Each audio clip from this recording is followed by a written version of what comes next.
আমি আইলাম সারপ্রাইজ দিতে, এসে আমি নিজেই সারপ্রাইজড হয়ে গেছি স্যার।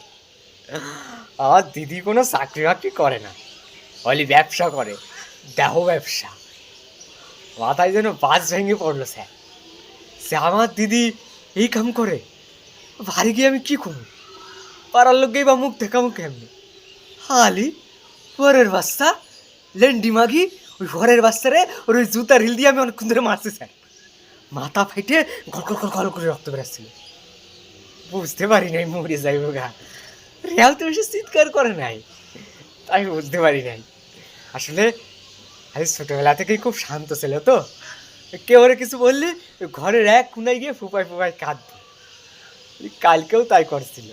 আর এত মারছি, একবার কিছু কয় নাই, শুধু একবার কইছে যার পারতাছি না সাইরা দে লাগতাছে। আমার কিন্তু বেশ মজা লাগছিল।